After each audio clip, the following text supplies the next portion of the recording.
Hey guys, and welcome to a video where I showcase my character doing a Maven invitation and a map, and then I will go over the character and possible upgrades. The character is a cast on grid ice spear, but it's not the normal cast on grid ice spear. It's actually using the unique shield Aegis Aurora to have a lot of recovery, and the build is also really tanky.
So this was the Maven invitation.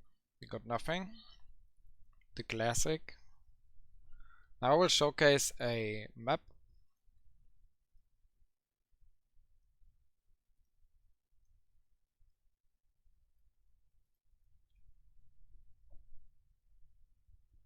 I'm currently running Atoll maps for synthesis and harvest, just because Atoll has a really short layout. The map density, like the mob density, is not really good on the map, so if you're farming for the drops, I wouldn't recommend running this map. I think currently the best map for just base map drops is Promenade, because of two good divination cards and also a lot of mobs.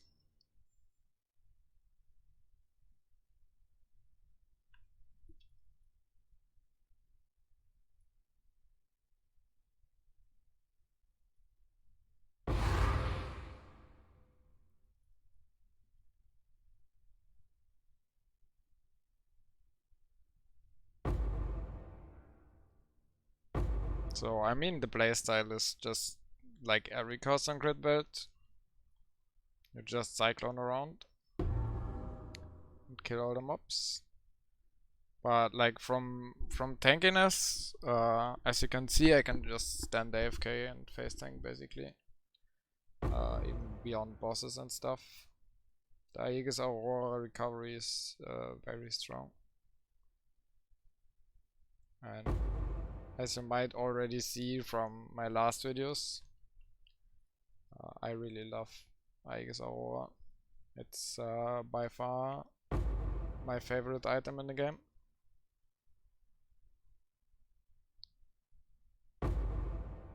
And combined with Mageblood, it's even stronger.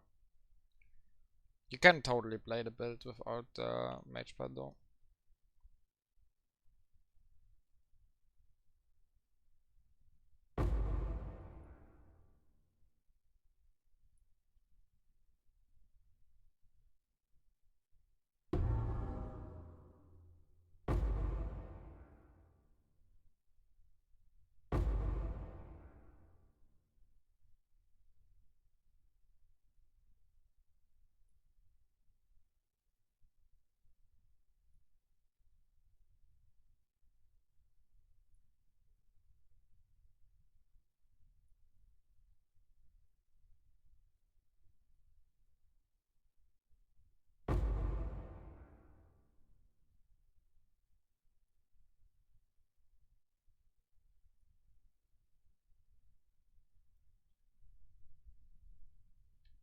Alright, that was the map showcase. Now we'll go over the gear, the gems, and the passive tree, and talk about how the build exactly works. So, as our weapon, we are obviously using Cosplays. That's the base weapon for every custom grid build. And we have the corruption skills for an additional projectile.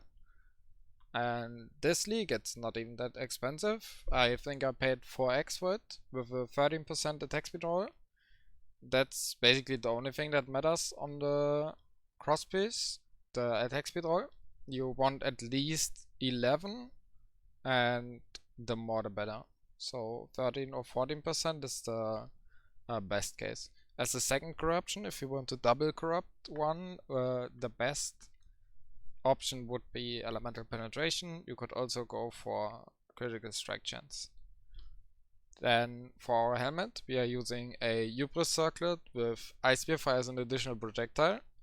And I didn't go for a influenced one because I kinda want the Eldritch Implicits and also want a lot of resistance. And if you go for a +1 power charge and the Redeemer mod, mana reservation efficiency, you can't get resistance on the helmet anymore because 2 mods are already taken.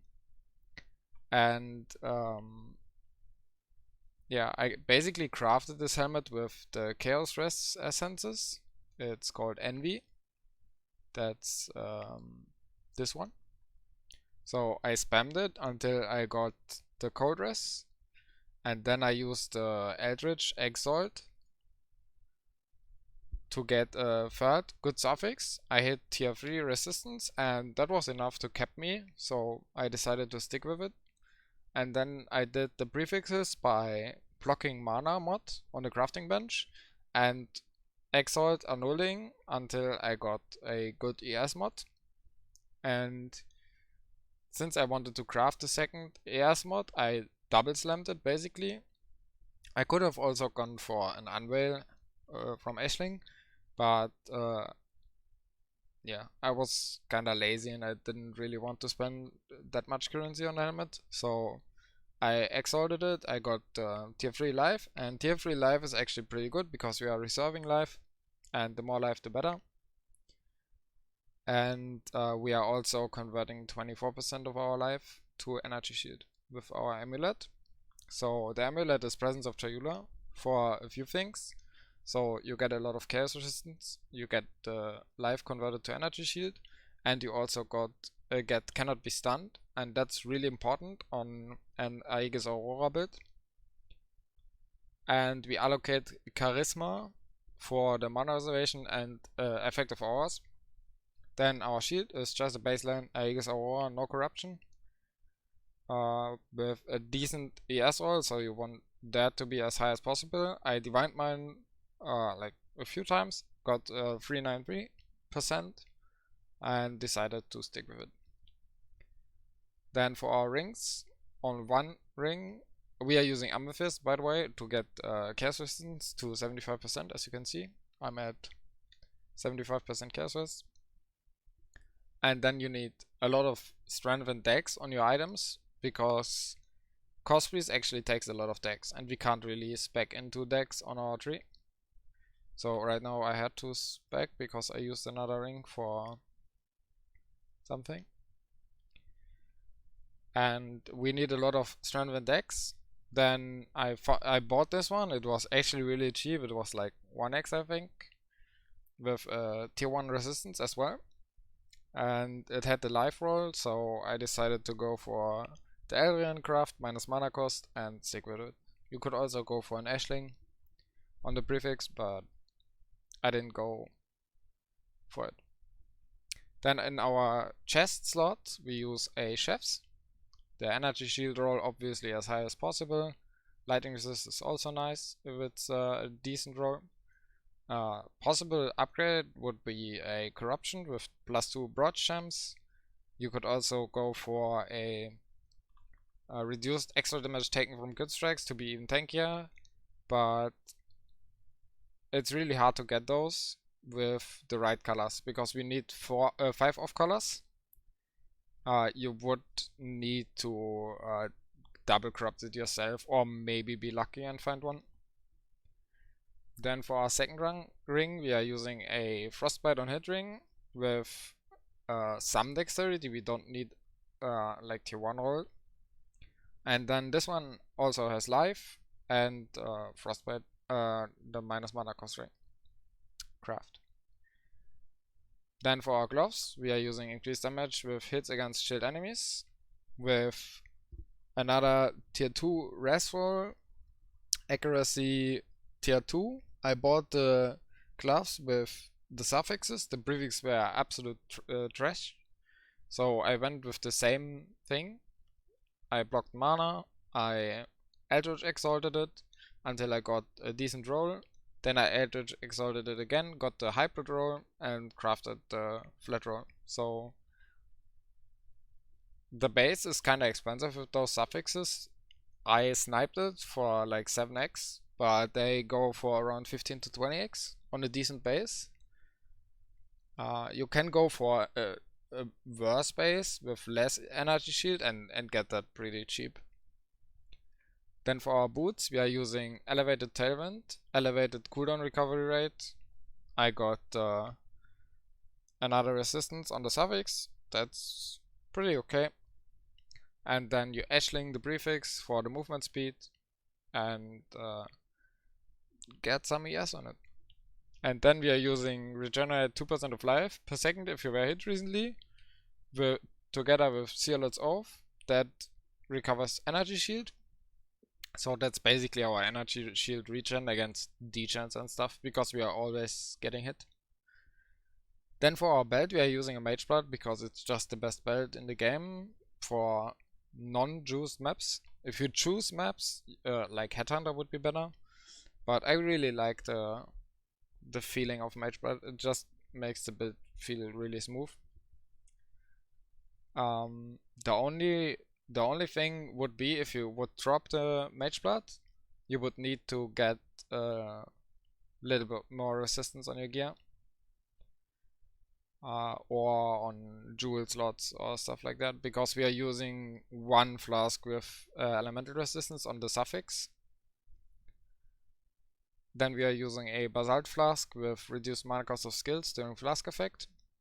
We are using a granite flask with increased armor and a quicksilver flask with reduced effect of curses on you.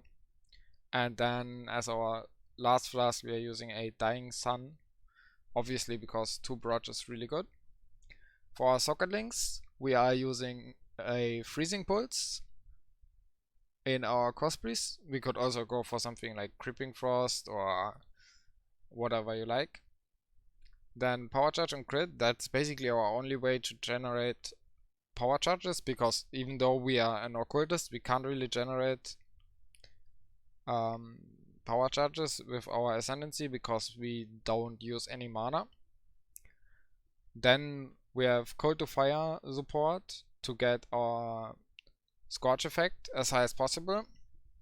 I will go over the reason why I'm using Secrets of Suffering and stuff.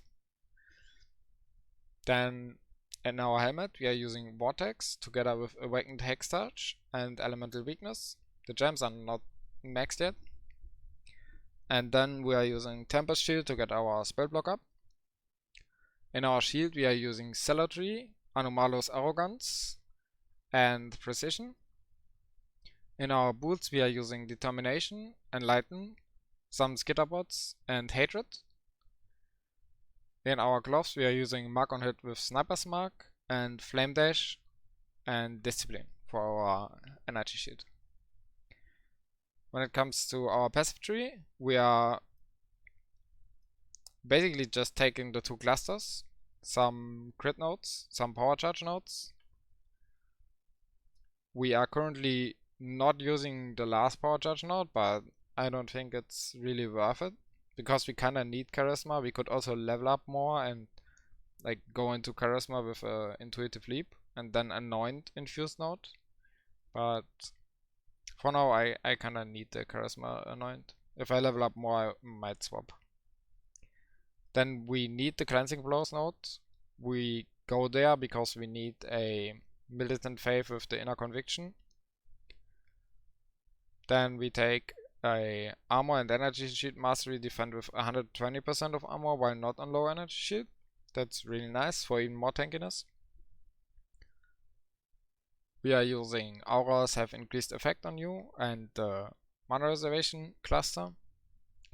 I'm currently spec'd into this, but I will refund it as soon as I have enough for another cluster. Then we go for the crit nodes and the +3 level of all critical support jumps. That's really important because with that we get our Awakened Cast on Crit to level 9, and level 9 makes it so that you have 34% increased cooldown recovery rate, and together with the elevated cooldown recovery we get to 54, and 51 is the breakpoint we need to hit. So we actually need the Awakened Cast on Crit to be level 6, so that's gonna be around 15x, so it's not that cheap. And then we are using Divergent Cyclone for the movement speed, just for convenience. You can also use a normal Cyclone. We are using Inspiration. You can use Alt Quality if you want, but not the one with reduced mana cost. You actually can use the crit chance, but not the reduced mana cost, because with that setup, we exactly have 1 mana cost on the Cyclone, and we need to keep the 1 mana cost, because otherwise we couldn't sustain inspiration charges. Then we are using, like I said, level 6 Awakened Cast and Crit, Awakened GMP, Awakened Cold, and Anomalous Ice Spear. It's only level 20, you could go for 21, but those are like 30 to 40x, so I didn't go for it yet. Then we are using the Shield Mastery, chance to block, per 5% chance to block on your shield to get to capped attack and spell block. And we are using this node also to get the cap. Otherwise we wouldn't be capped, so we need the one small travel node here. Then as our cluster we use a Sadist, Inspired Oppression and Disorienting Display one. The more expensive thing would be to go for Blanketed Snow Sadist and Prismatic Heart, but that's like 20x and I didn't want to spend that money. Then we are using a Megalomaniac to get Mage Hunter, to get like power charges and block and more spell block. We are using Unspeakable Gift. That's like an X-Flow, so your clear's better, because with this build we can't use Herald of Ice. I mean we can, but it's not worth it because we can't freeze with our main skill. Here we have a Corrupted Blood jewel with ES and crit multi. On the other side, we have a spell damage cluster with Arcane Adept, Essence Rush, and Practiced Caster. So Arcane Adept gives you Arcane Surge and attack speed. That's really good to get our 10 attacks per second. Essence Rush gives us attack speed while leeching. That's really good to get again to the 10 attacks per second breakpoint. And it also gives us some leech. Then we are using Secrets of Suffering. So that makes it so that our elemental damage cannot inflict the normal ailments like Ignite, Chill, Freeze, or Shock. But therefore we get Scorch, Brittle, and Zapped.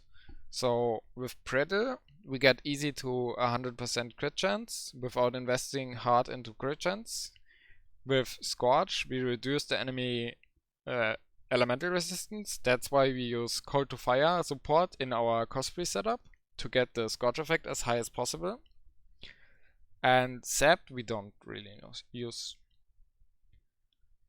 Then we use another Megalomaniac with Unspeakable Gifts again for the Explo. You can also just drop one of those and only go for one.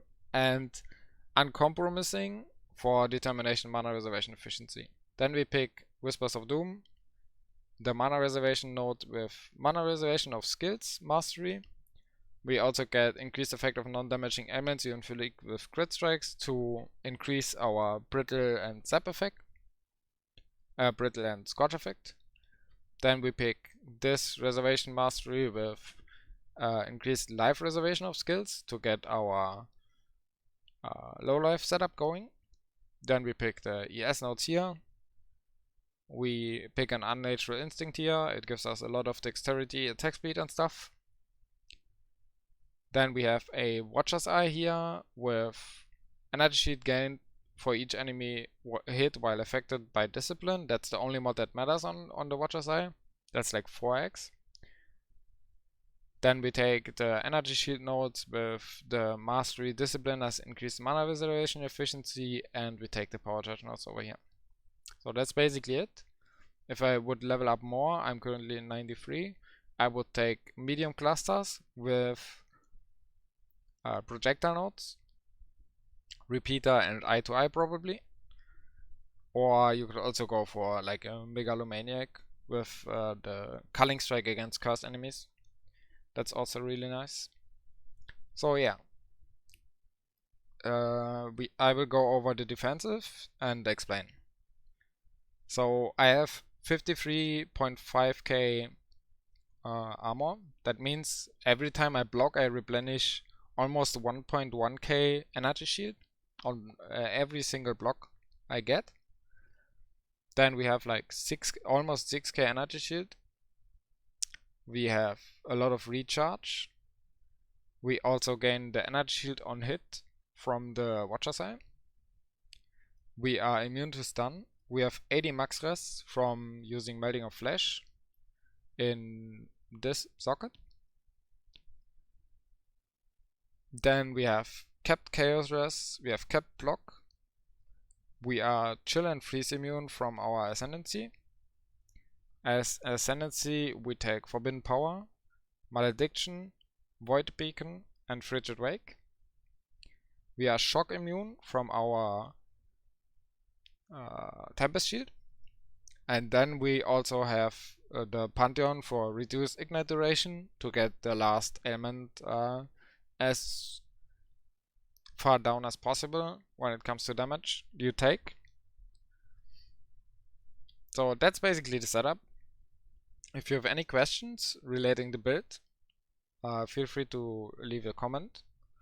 And if you like the video, give it a thumbs up and hit the subscribe button. Thanks for watching and have a great day.